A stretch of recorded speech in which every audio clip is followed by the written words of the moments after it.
The following is a presentation of the Healthcare Facilities Network.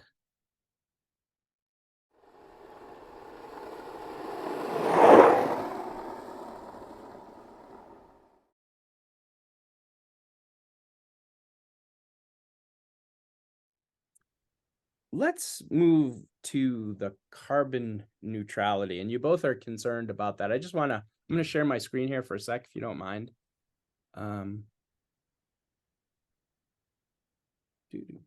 So on the survey, just talking about in decarb and sustainability, you really hear about it in so many different places these days. It worries me in a way because it's another kind of unfunded mandate, but the Department of Health and Human Services says that health systems should set targets to reduce emissions by half by 2030 compared with the baseline from 2008 and to achieve net zero emissions by 2050. We want to keep this question specific to 2030 only because 2050 is so far out in time, and this one is staring at you six years from now. But specific to the 2030 date only, how concerned are you about the organization's ability to meet the suggested standards? So on the survey, 76% of respondents were either very concerned or concerned. 11% don't think about it. I put the I will have departed in there to see if I could get somebody who was thinking about retiring. That's another question that we have on there. Nobody answered that. And then 9%, so not a lot of folks, said that they'll meet it by that 2030 date. When it comes to this issue, what concerns you? Vince, can I start with you? Well, for me, and I'm doing a lot of stuff or a lot of initiatives to cut our carbon footprint, but I'm only able to accomplish those that I can get resources to make that happen. So resources in both money and money and people both.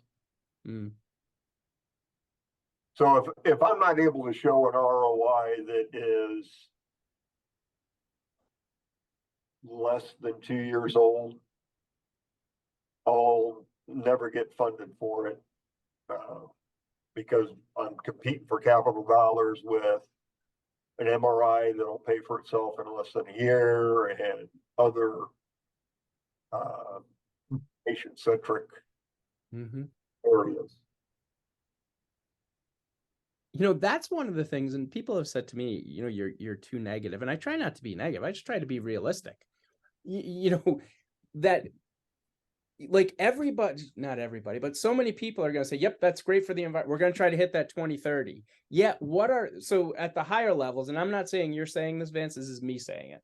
At the highest levels of an organization, the organization wants to be able to say, we're going to hit it. We're going to be there by 2030. We're going to be there by 2050 without necessarily thinking through the practical impacts of that, meaning that you may have to say no to an MRI because your facility is 60 plus years old. So you got to fund these things. That's what concerns me about this. It's easy to say yes, but then what's the practical reality of it for the folks who actually have to make it happen? And I think that's concerning. If everybody was fully on board, meaning time and resources, I'd feel better for you folks. It doesn't impact me, unfortunately, but that's what concerns me about it. I don't know if I'm wrong, but that's how I think. John, carbon neutrality. You talk about better selection of equipment and products that reduce the carbon footprint and electrical equipment replacing gas firing. What are your thoughts? I know you're concerned about it, but any specific thoughts relative to it? And where are you guys along the way? We're blessed. We have a sustainability director. And 10 years ago, when I started here, I was given a task about an energy audit, and I did a deep dive study on investment grade audit on our primary campus. And And like Vance, I had, I was given enough money to do the things that had a short-term 2-year or less return on investment. That won't help us too much meet those goals, but it was a good step in the right direction, and it was an eye-opening exercise. And I think in and of itself and by ourselves, we won't be able to do this really, even with top-notch help like we have here. But I think the partnership with our utility providers is going to go a long ways toward this. I know that we have in the South Central Wisconsin area, we have 2 really good utility providers. We're partners with them in meeting these goals. We're putting in a lot of hydroelectric stuff or wind generation and or solar stuff. So, and then purchasing that level of energy from them, or committing to a percentage of our energy that they generate in those carbon neutral is going to help us get there. I'm in at least a 35%. I'm in the concerned. It's going to be a big lift. I have confidence in my colleagues in the utility industry and in my sustainability director, and so I'm not terribly uncomfortable about it, but it's going to be a struggle. Are there, and Vance, I know that in the survey you had talked about grant funding opportunities, foundational opportunities. How available are those types of opportunities to you? Grants have been very hard to come by, but when they do come, they are a great thing because I call it free money. Yeah. Because, well, you don't ever have to pay it back. You don't Right. have to sell a bond for it. It's free. As far as the utility company incentives, probably 4 or 5 years ago, because I was always skeptical of the transparency of the utility companies, till somebody talked to me about looking at it in a different way. And ever since that conversation, I continue to look at it this way. If they're given, and I'll just use Dayton as an example, if they're setting aside $10 million a year to incentivize people to get more efficient furnaces, trade out their air conditioner for a heat pump, even windows, you go, well, they must be making a ton of money. It's not that they're making a ton of money. They're trying to do everything they can not to have to build another power plant. So, and I wish I remember who I had that conversation with, because as soon as he said it, I was like, you're right. I never looked at it that way before. Yeah, it's an interesting perspective when you just said that. That's a pretty big incentive, right? Yes, it is. Yeah. Do you do your own grant writing, or do you have folks who can do that for you? We have 2 grant writers. That's good. So at least you don't have to do to write the grants as well. Although I'm sure you're involved. You also mentioned, Vance, that on site treating waste on site compressed to 20% of its volume. Can you talk a little bit about that? Yeah, so we're looking at a system right now that will take all our biohazardous waste, including our sharps. And this is Peter Martin. If you or your organization is interested in advertising or partnering with the Healthcare Facilities Network, including sponsoring content, then please email me using the barcode in the lower right of your screen.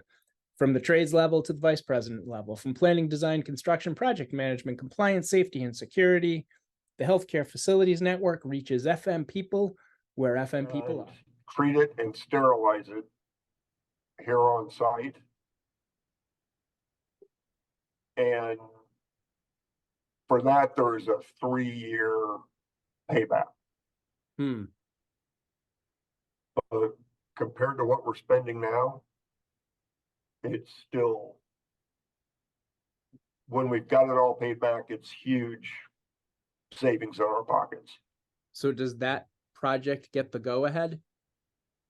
I'm working through that now, but now that our CFO has gotten it, she's like, well, why didn't you do this 2 years ago when you first talked about it? Well, nobody bought into it back then.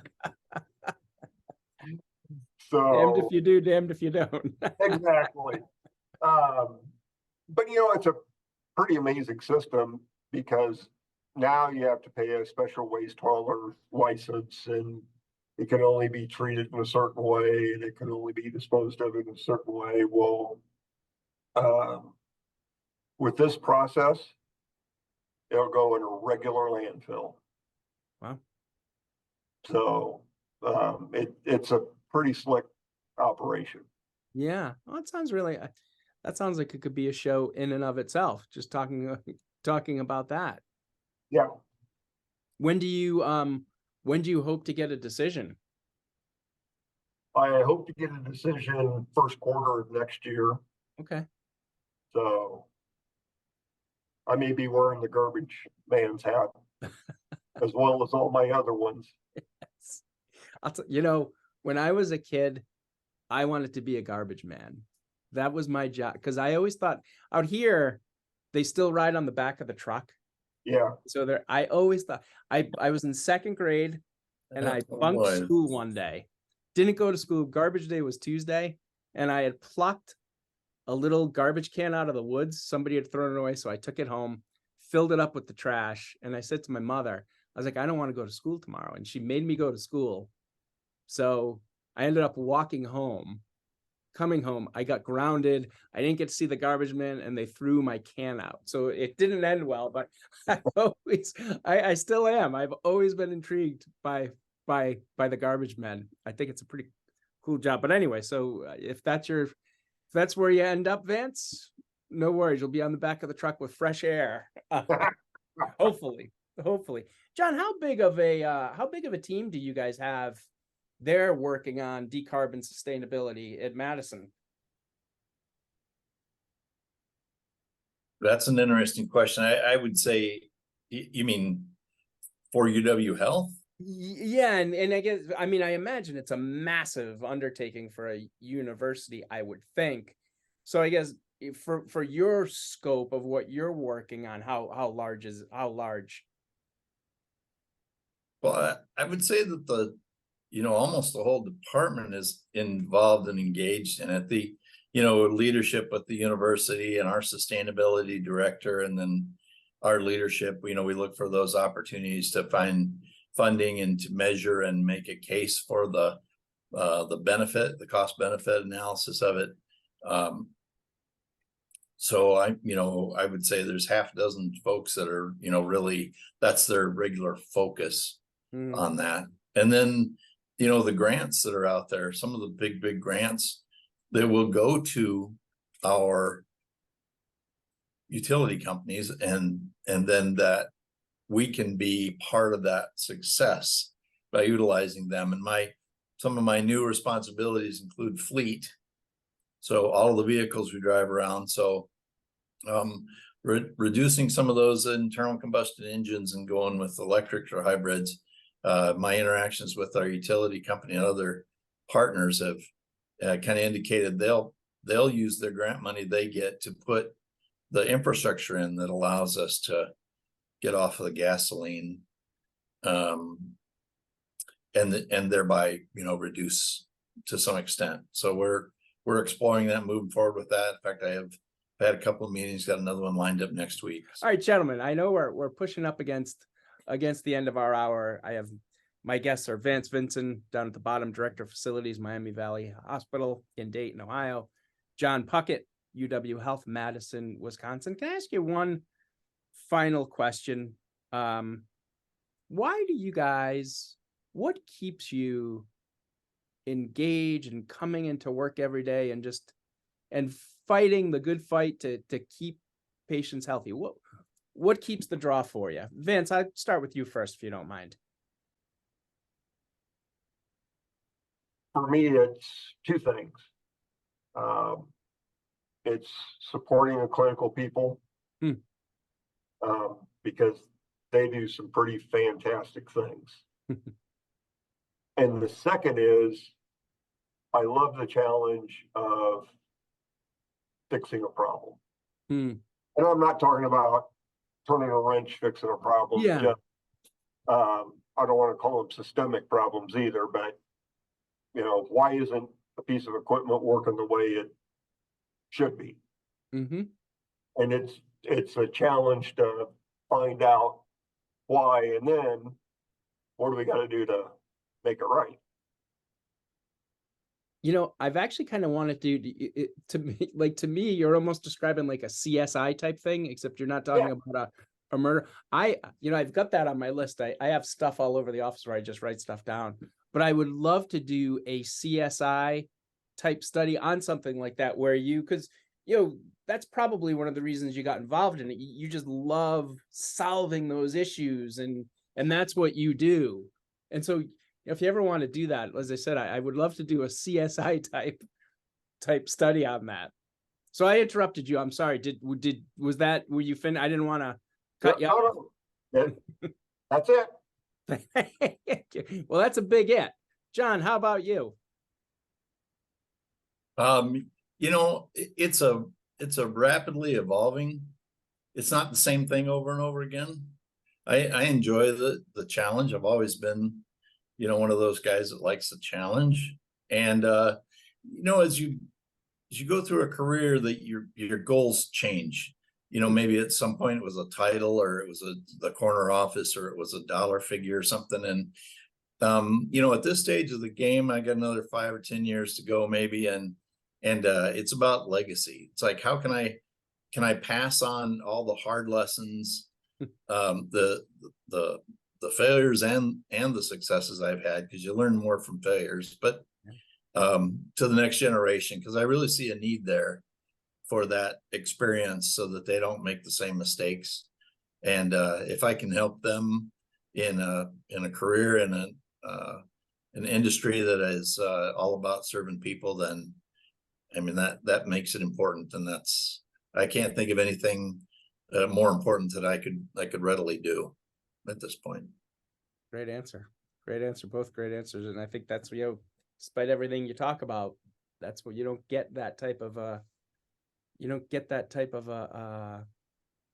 impact in all industries. So Vance Vinson, John Puckett, thank you for your time this afternoon. I appreciate it. Pete, thank you. Thank you. Yeah, thanks, Pete. My pleasure. Thank you for watching this episode of the Healthcare Facilities Network.